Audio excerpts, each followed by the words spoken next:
And I'm pretty sure that Mike doesn't care. Yep. So let me go ahead and start that PowerPoint. Today, we're going to spend a few minutes talking about the system of care, that giant system that we're all involved in and trying to work collaboratively through. And here we go. So, the system of care has a long history in the United States. And actually, I have been involved with the system of care and its programming since the early 90s. Um, Originally, System of Care offered out several large grants to get organizations and communities to work more collaboratively together. And I was part of one of those very early grants in Ohio back in the 90s. I was down in Stark County, and that was one of the places where that was being enacted. And I learned a great deal there. And I also met Dr. Rick Shepler there, and he and I both did a lot of home-based services and wraparound. And now wraparound is enveloped inside what we now know as care management entities. But it was really from those early projects and grants that System of Care was developed, and it has evolved. So I'm going to talk for just a few minutes today about the evolution of the System of Care. I'd also like to give credit to Beth Struhl. She presented these slides back in 2018, so pre-pandemic information, but we obviously she was invited into Ohio because we wanted to keep going, learn more, and keep moving down the System of Care road, if you would. And Beth Struhl, I'm kind of a fangirl because she's one of the original System of Care researchers from those projects in the 90s. And I happen to have like manuals on my bookcase behind me from those things. So Ohio really has been working on System of Care stuff since the early 90s. And let's see what we've learned and how this works. First of all, here's some facts about children's mental health, but I will say that they're old. These are pre-pandemic numbers for sure. So basically, we can assume that all of the numbers have increased. And but what it's trying to show you is that there is a wide swath of children and teens in the United States who have challenging psychiatric problems, and a lot of money gets spent on those problems. And an interesting fact is over here on the right that half of all lifetime cases of mental illness begin in childhood. And so if we can identify, it's kind of like early intervention. All of childhood is early intervention. And if we can identify and help those youth, then that can have a big impact on later health and wellness in their lives. And unfortunately, about a quarter of the families have trouble finding the best fit, the best mental health services for those kids.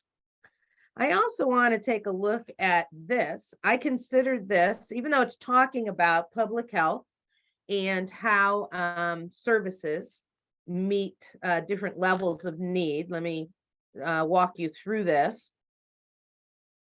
80% of the population gets either really basic services or no services. They're probably getting some prevention services or universal intervention things. But because those services happen, people are identified and then they rise up this pyramid if they need additional services. But down here, you might think about this as like big school programs, like, DARE was around for a while for substance use and different things like that. So everybody gets introduced to it, but the need, it's not complicated and the need is very low, but it does give us a chance for early identification. Then as we move up the pyramid, Then you find people who need intermediate services. They do need things, and it's possible that they're capable of coming into clinics and outpatient services to get those services and to become more stabilized. And then up here at the top, only 2 to 5% of children and youth need intensive mental health services and supports. But I also call this the money chart because essentially the financial pyramid is reversed, with the top 5% who need intensive services utilizing most of the money. More than 80% of the money that goes into community mental health ends up being utilized by these most intensive needs. And unfortunately, that leaves a very small amount of money to do all the bigger prevention and early identification and universal application and screening. So the question is always, how can we be more effective? How can we help the people who really need help at the level that they need? Do the youth at the top 5% really need endless or chronic services or supports? Or is it possible to give the right service at the right time and actually reduce that need? And so really the system of care was trying to figure out who needs what and how can we find some balance here. Enter the system of care approach, which serves as a framework for system reform in children's mental health and other child-serving agencies and systems. This approach was first introduced in the mid-'80s, and so you can tell by my earlier comments, since we started in the '90s here in Ohio, we were really at the front edge of these kinds of services. And it was a direct response to very well documented problems in serving children and youth with serious mental health conditions and their families, because there was a lack of services. There sometimes were inappropriate services. Here, I don't know how to help you, but I have this thing. We'll just patch you in with this thing. And there was little coordination. And when I say little coordination, almost no coordination between those different child-serving systems. And when we talk about child-serving systems, I hope that you're all aware of the big rollers when it comes to that. Certainly behavioral health care, or mental health as it's referred to in these older PowerPoints. Juvenile justice, Department of Developmental Disabilities, education, particularly special education, and child welfare or children's services. So there really was very little coordination then. And as a matter of fact, that first grant that came through in Ohio was about how do we interface together with all these other systems. And so when we wrote the proposal for that grant, we were talking about putting a mental health unit at the court, putting a mental health unit inside schools, putting a mental health unit in all these other places. I ended up working inside child welfare, even though I'm a clinical psychologist. And so it was an effort to see how do we work better together. So it was a spectrum of effective community-based services and supports for children and youth with or at risk for behavioral health or other challenges, and it's to include their families. It was organized into a coordinated network, building meaningful partnerships with families and youth, and addressing their cultural and linguistic needs so that nobody got shut out from the services, and to help them function better at home, school, and in the community and throughout life. Now, and then you can see down here, B. Stroll is the first author on an article in 2010 that came out updating our system of care concept and philosophy. So this concept was really meant to get everybody on the same page so that we could support families together. For instance, and we were allowed a lot of latitude back then to try different things. For example, we were allowed to add tutoring time to our after-school therapy groups. It was a smashing success. The schools, of course, appreciated the help, but more importantly, the parents were grateful to pick up their kids after their treatment session and not have to spend the rest of the evening struggling with homework. So what seemed like a no-brainer to me back then to combine those two things was a super novel idea. And but unfortunately, when the grant ended, and it was a long grant, 3 to 5 years, when that original giant grant ended, we had to go back to business as usual because this was just research back then. And we had to see what was happening and whether or not we could prove the point that system of care worked, that crossing those boundaries and helping the whole person, the whole family, was a better way to go.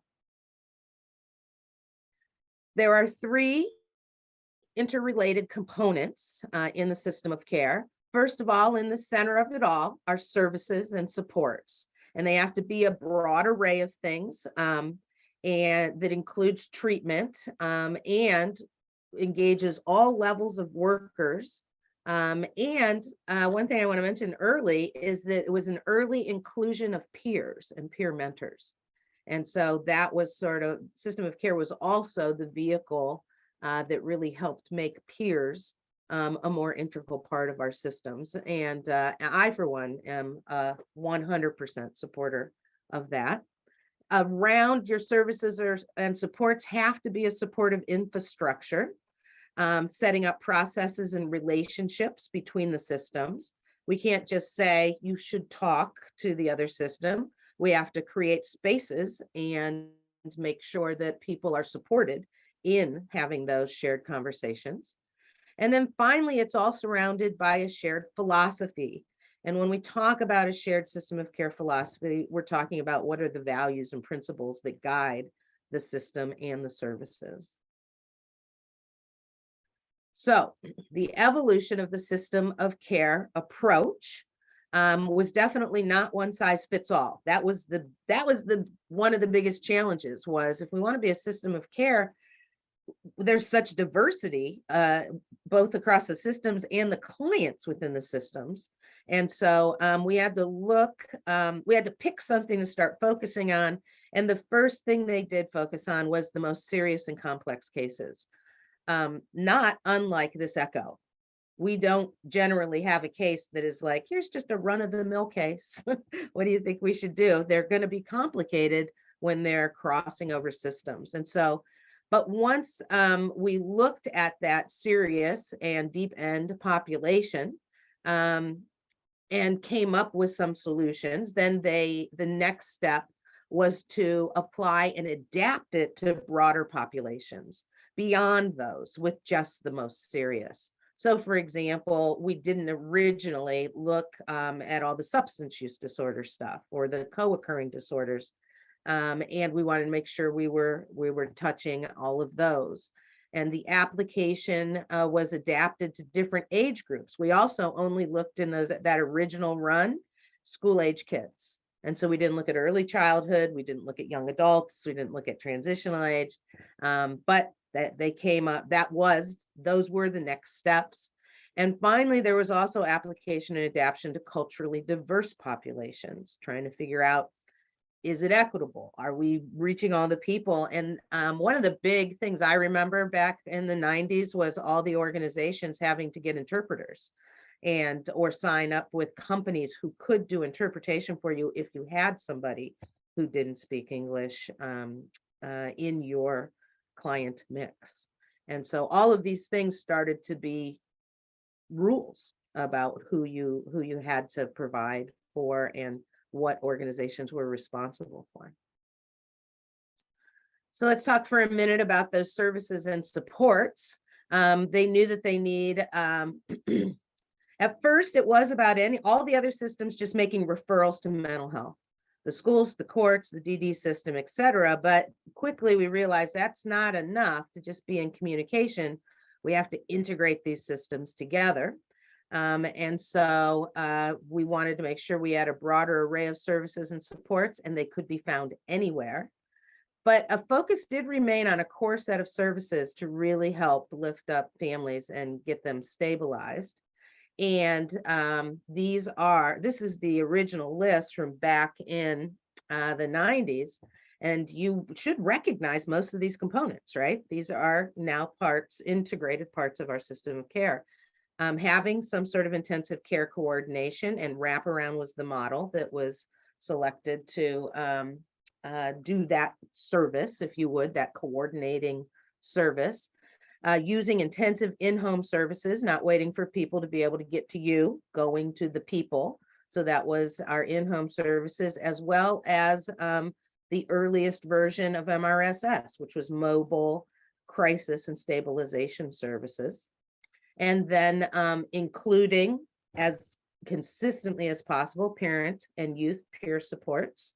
And there was many providers would say the most fun part of the whole thing was having flex funds, small pots of money. They were pooled pots of money, and they asked all the systems to contribute money into these pooled pots for the community. And then you could tap into these flex funds, which were a real thing, to make a meaningful difference, like getting a community center membership to give a youth a place to socialize safely, or money to purchase a safe box to keep dangerous items or weapons out of reach of children.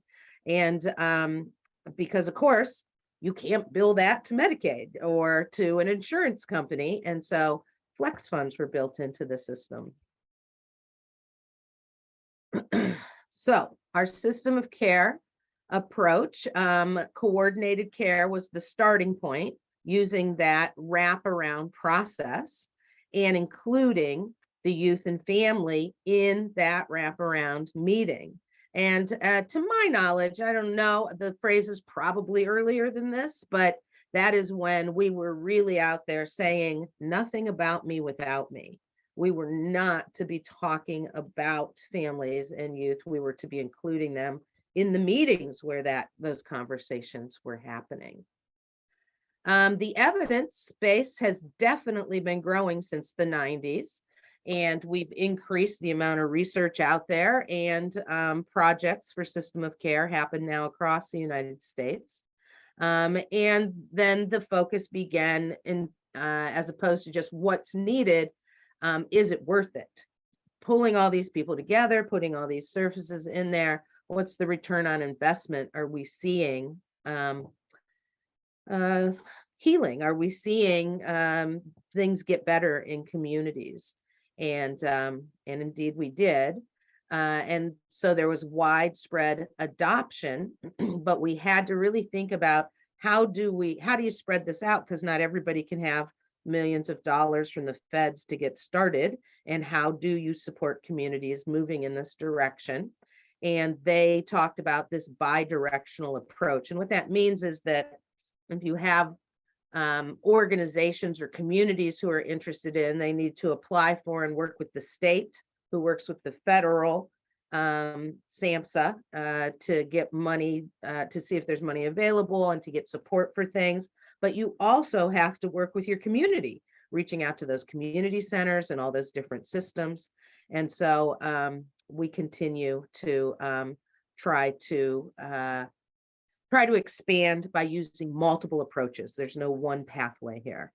And in addition, we have seen over the years its integration with other sorts of reforms that come through Medicaid, health homes, or other reforms like other child serving systems like Family First in the JFS system. So I want to just mention these core values. It's community-based. And especially here in Ohio, one of our goals was to stop sending our youth to other places for treatments or cures. Why? Why not send them to a hospital or a place off in a different state? Because they're coming home. They're coming home no matter what. And why don't we just work with them here and try to figure out what's going on here? That was a huge push for us back then. And recognizing that they were coming back, and even if we sent them somewhere else for some treatment, we needed to be doing work here. The next core value was that it's family driven and youth guided.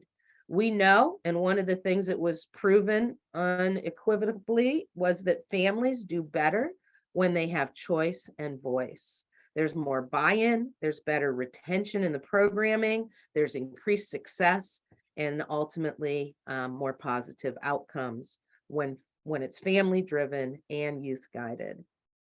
And then finally, that cultural and linguistic piece, we needed to recognize that not all of our families were the same or spoke the same language. And perhaps this was an early equity lesson for us, but communities needed to be collaborative in order to find and pay interpreters and really seek out pockets of their own community to find out who are they and how do we reach them. So those were definitely core values we spent a lot of time around the table working on. The guiding principles, there's a long list of them, but I'm going to run through them real quickly with you. It's a broad array of evidence-informed services and supports, recognizing that while evidence-based is a very popular notion, evidence-based does not meet everyone's needs all the time. And we've got to give communities the space to create what's needed in their community and then look for data and evidence as we go. Individualized services are still important. And we need to use the least restrictive but clinically appropriate setting. And thus lots of our community-based and home-based sorts of services. You have to include families and youth as full partners at all levels. You need cross-system collaboration at the system level. It can't just be, I'm a worker or a therapist, so I'm going to call the caseworker at child welfare and talk to that person, and then I'm going to talk to a school teacher or something like that. Our bosses, our administration, our leadership has to also be involved in this cross-system collaboration. Care management has to happen so that coordination can happen at a services level. We need developmentally appropriate services for young children and their families. Young children are not just small versions of school-age children, and we have to recognize that and make sure they're getting appropriate services. Same thing at the other end for youth and young adults in transition. They have different needs, and we have to be able to shift.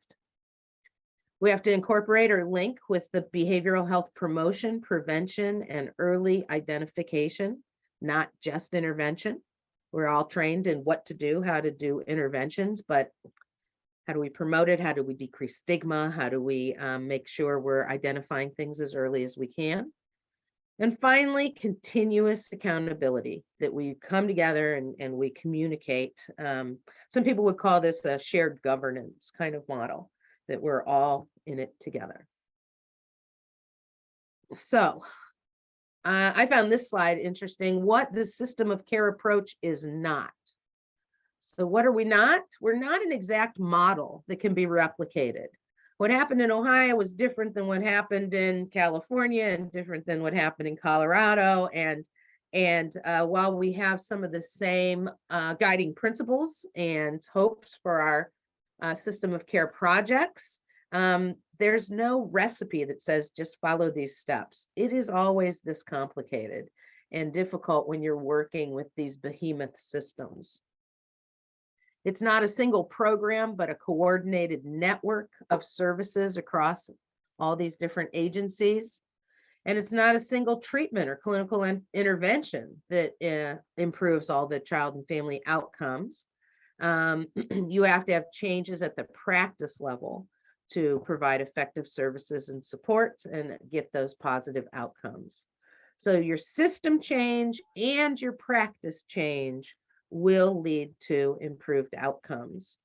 Everybody just take a breath and think about that for a minute, because we're in the middle of the changes and it's hard to see the improved outcomes yet. Arguably, they're starting, but this is it's difficult and large change, and it'll be worth it in the long run, but I know people are uncomfortable and impatient at sometimes about the big system of care changes. So that's what the system of care wasn't. How about what it is? It is an organizational framework for system reform. And we're not in the middle of it. I'd say we're past the midpoint. We're doing it. It is value-based for systems and services. It's a guide to implement in a way that fits each state, tribe, territory, or community. And we're having the opportunity to make that fit work in Ohio. It has to stay flexible and allow for innovation and new ideas. We have to adapt our approaches based on context and environment, both not just the client content and environment, but political, administrative, and fiscal. And its application is going to look different based on age groups, levels of need, different populations, diverse cultural groups. And what we want to remember is the system of care approach is that it's an approach. So I'm probably going to do a follow-up to this in a week or two and extend this overview of the system of care approach. But that concludes what I have for you today, acknowledging the slides from Beth Strohl. And I hope it gives you, just that bigger, I think it helps to step back once in a while and look at the bigger picture of what we're all trying to do here. Thank you.